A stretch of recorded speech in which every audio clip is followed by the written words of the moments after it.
लोग कुछ अधिक अपनी बुद्धि लगाएंगे और कुछ 1% जो छछूंदर हैं वो जरूर बीच में कूदेंगे। तो आप सबको मैं आगाह कर देना चाहता हूं कि प्रॉफिट बीरेंद्र सिंह को जो है 1 अप्रैल को कोई भी ऐसी सजा नहीं होने वाली है। ठीक है, पहली चीज। दूसरी चीज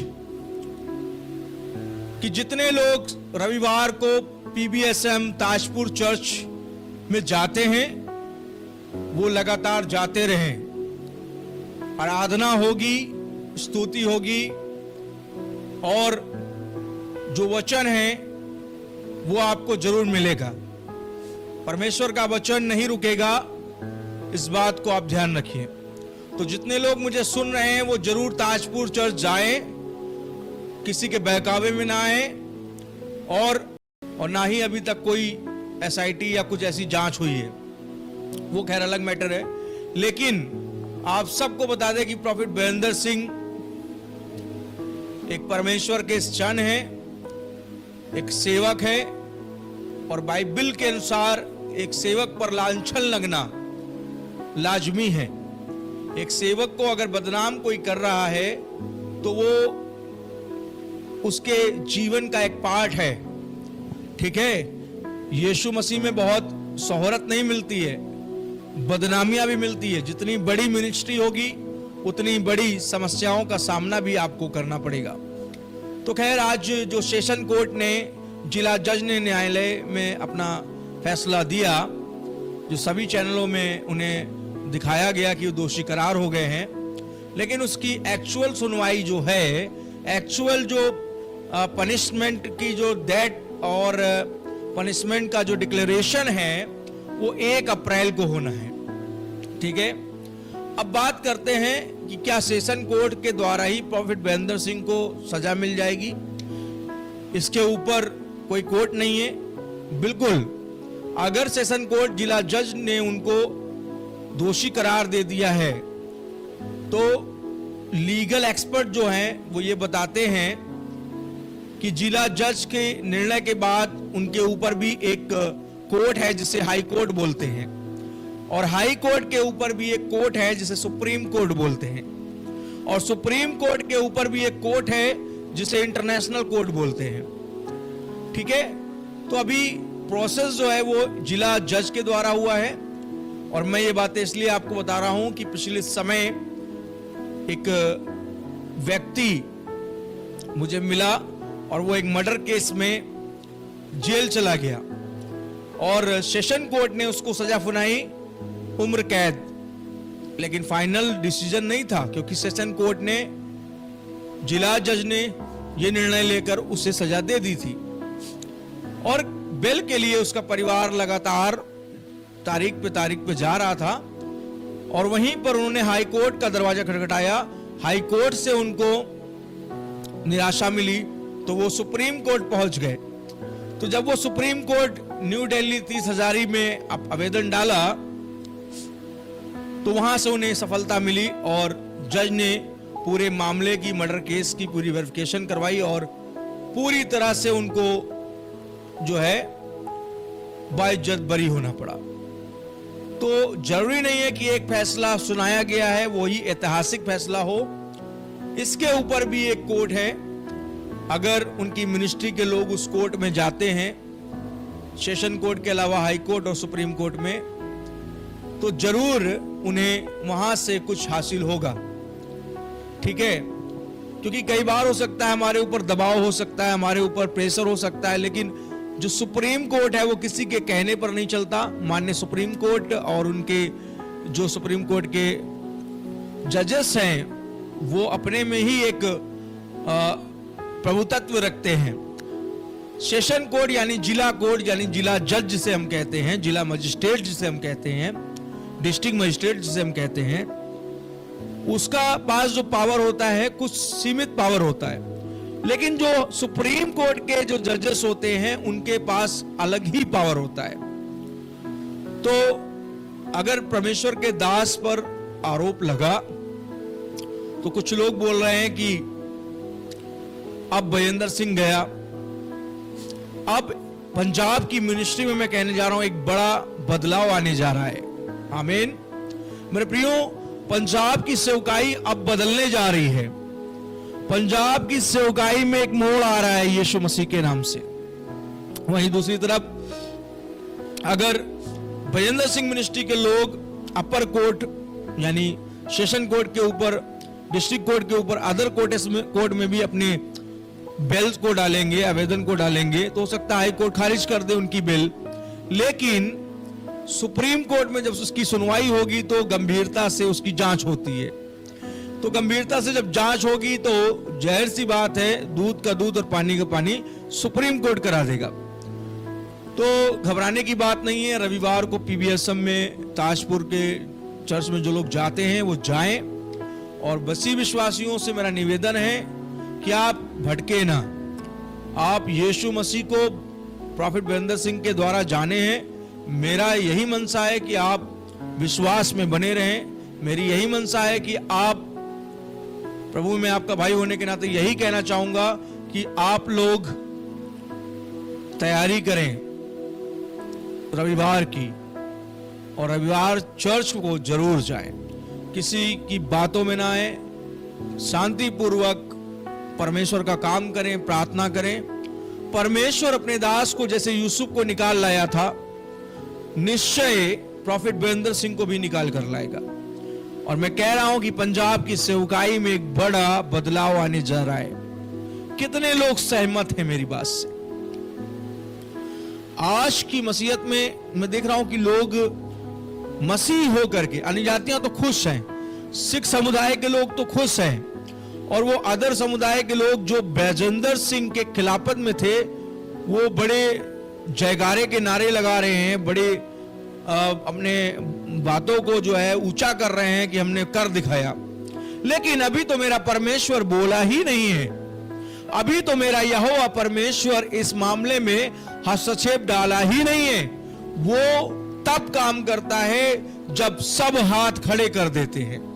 तो कुछ लोग कह रहे हैं कि बजेंद्र सिंह तो गए हो ठीक है, अब अगला नंबर फलाने का, ढिमाके का।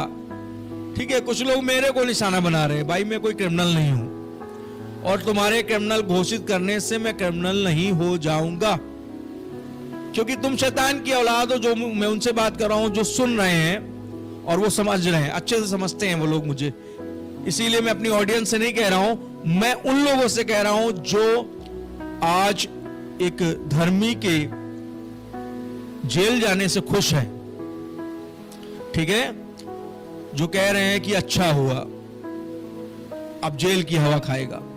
तो आप विश्वासी नहीं हैं। आप अगर खुश हो रहे हैं तो आप शैतान हैं, क्योंकि कोई भी बाइबल में कहीं पर किसी भी जगह यह नहीं लिखा है कि कोई धर्मी अगर विपत्ति में पड़ा है। आयुब के दोस्तों ने आयुब के मुंह पर निंदा करी थी, परमेश्वर ने उन्हें सजा दी। लिखा है आयुब अध्याय 42 के 10 में, आयुब ने जब तक उनके लिए प्रार्थना नहीं की, परमेश्वर ने उनके ऊपर से श्राप नहीं हटाया। आज जो लोग ऐसा बोल रहे हैं मेरे भाई, वो अपने संतानों के लिए श्राप कमा रहे हैं। वो अपने परिवार के ऊपर कर्ज जरूर लाएंगे, ये मत सोचे, भले देर से, क्योंकि परमेश्वर के यहां देर है लेकिन अंधेर बिल्कुल नहीं है। तो जो लोग खुद के रिलीजन को नहीं देख पा रहे थे, वो अभी बजेंद्र सिंह के मामले को इसलिए पढ़े हैं कि चलो हम क्रिश्चियनिटी को निशाना बनाएं। तो क्रिश्चियनिटी निशाना बनने वाली नहीं है। कुछ भेड़िए हमारे यहां घुस आए हैं जो एक तरफा बात करते हैं, जो बजेंद्र सिंह के मारने वाले वीडियो को गलत साबित कर रहे हैं। और वहीं अंकुर नरुला मिनिस्ट्री में सोनिया नरुला ने जब बाल पकड़कर मारा था, पूरी दुनिया ने देखा था। ठीक है, तो उस पर उन लोगों के मुंह में दही जम गया था। लेकिन यहां जब वीडियो वायरल हुआ तो ऐसा ये पहली बार नहीं हुआ है। आज एक वीडियो में देख रहा था जिसमें भाई एंजल वी चंद्रा, एंजल विवेक भाई भी उस बात को रखे थे, जो मैंने पहले ही अपने नोट्स में लिख लिया था कि ये लोग जो हैं दो रंगी हैं।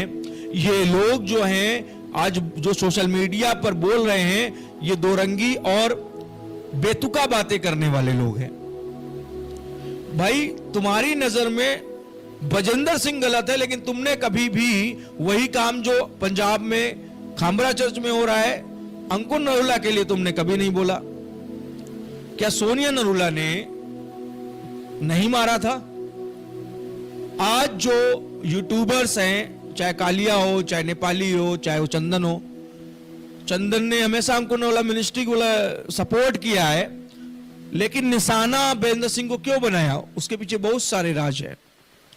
ठीक है, अब रही बात इन लोगों की कि बजेंद्र सिंह को निशाना बनाने का एक ही कारण है कि शायद उसकी बढ़ती को देखकर सीने में जलन हो रही होगी।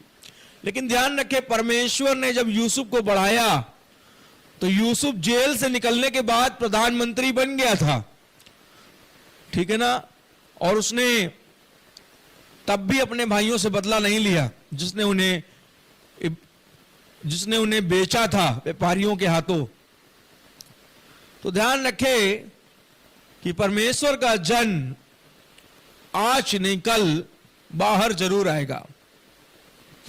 मैं विश्वास करता हूं कि आप सब लोग विश्वास करते हैं। अब मैं सवाल करता हूं, कौन सी मसीहत ऐसा सिखाती है कि कोई पास्टर का नाम ले लेकर बोल रहा है ये पास्टर चमत्कार करता था, लेकिन चमत्कार की आड़ में बलात्कार करता था? ऐसा टाइटल डाला है।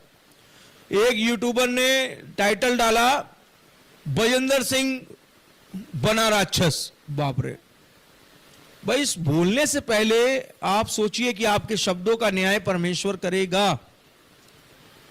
मैं इसीलिए आ करके अपनी बात को रखता हूं, लेकिन मेरी बात बहुत सारे लोगों को समझ में आ रही है, लेकिन कुछ छछूंदरों को समझ में नहीं आती।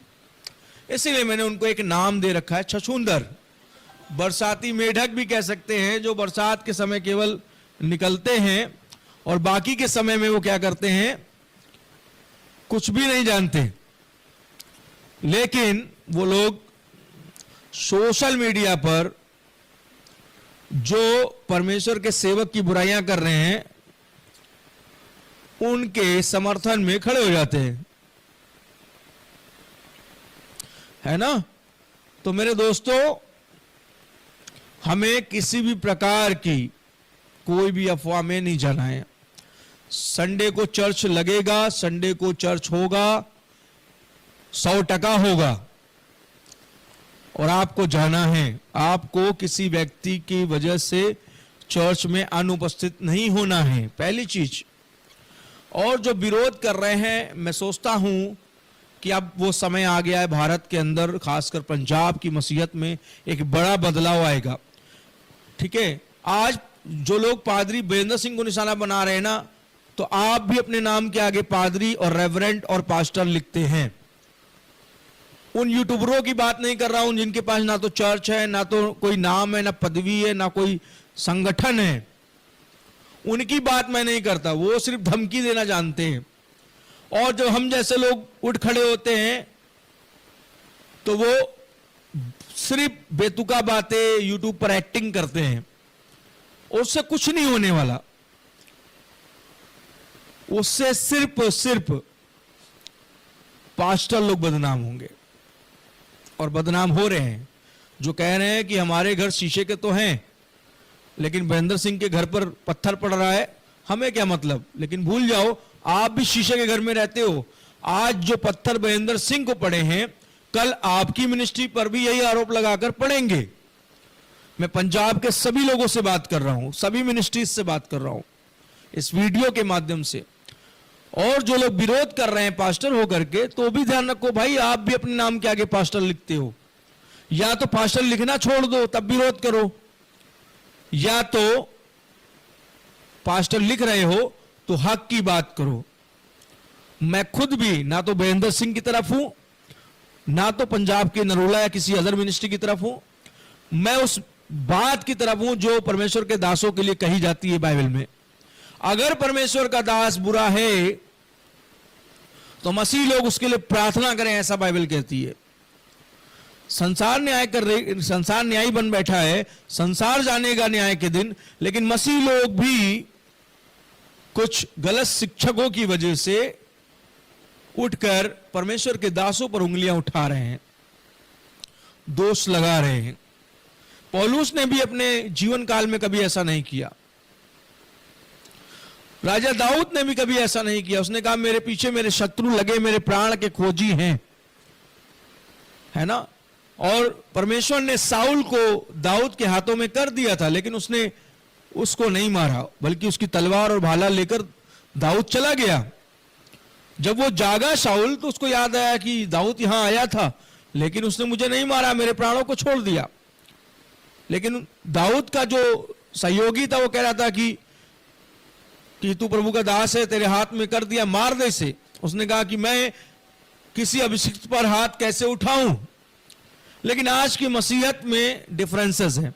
आज जो अभिषिक्त नहीं है वो अनॉइंटेड लोगों पर उंगलियां उठा रहे हैं, उन्हें बदनाम करने की कोशिश कर रहे हैं और खुद को बहुत अच्छा साबित कर रहे हैं। मेरे भाई, वो तो भटके हैं, वो तो जाएंगे ही गलत जगह, उनके बीवी बच्चे श्राप में पड़ेंगे और परमेश्वर न्यायी है, ये जजमेंट जरूर आएगा उनके ऊपर, ध्यान रखिएगा, ठीक है। जो लोग यूट्यूब पर बैठकर बुराइयां कर रहे हैं, उनके जीवनों में उनके बच्चे कभी सक्सेस नहीं होंगे, ध्यान रखना। सारे प्रचारकों ने बोला ये बात। अब बात करते हैं कि बजिंदर सिंह अगर प्रभु का दास था, तो कुछ लोग बोलते रहे अंदर कैसे गया। तो सुनो, बेनहिन भी प्रभु का दास था और है और रहेगा। डीजे दीनाकरण प्रभु के दास थे, फिर भी उनकी एक बेटी कार एक्सीडेंट में मर गई थी और उस सदमे से वो काफी साल बाद बाहर निकले थे। वो तो बहुत बड़े सेवक थे, वो सबके लिए भविष्यवाणी करते थे। क्या उनको नहीं पता था कि आज सुबह या शाम को एक कार एक्सीडेंट होगा जिसमें उनकी बेटी की मृत्यु हो जाएगी, एंजेलिना की। डीजे दीनाकरण प्रभु के दास थे, नंबर 1। नंबर 2, परमेश्वर के सेवक बेनहीन थे। क्या उन्हें नहीं पता था? फिर भी उनके शादी के जीवन, पारिवारिक फैमिली लाइफ जो डिस्ट्रॉय हो गई, क्योंकि ये बड़े बड़े सेवकों का नाम मैं ले रहा हूं। नंबर 3, रवि जकरिया, चेन्नई से, आप सब ने सुना होगा। एक पास्टर होकर के उसे कैंसर हो गया था, लेकिन he was a great preacher, Ravi जकरिया, ठीक है। और इसी तरह प्रॉफिट बजिंदर सिंह अगर आज जेल गया है तो सिर्फ अपनी सिधाई और धार्मिकता की वजह से। आरोप और प्रत्यारोप भारत के अंदर लगते रहते हैं और ये कोई बड़ी बात नहीं है। आरोप सिद्ध करना, आरोपों को निर्णय लेना माननीय सुप्रीम कोर्ट का काम है, लेकिन कुछ यूट्यूबर सुप्रीम कोर्ट बन गए हैं, ये सरासर गलत है, ठीक है। आपको निर्णय लेना है क्या सही है क्या गलत है। इस वीडियो में दोस्तों यही कहना चाहूंगा कि profit Bajinder Singh will come back, और आप बहुत से लोग प्रार्थना करें, मैं चाहता हूं प्रार्थना कीजिए। किसी पर दोष नहीं लगाना है। अगर आप वास्तव में मसीह हैं तो, अगर आप ढोंग करते फिर रहे हैं, मसीह का चोला ओढ़कर नया चेले हैं,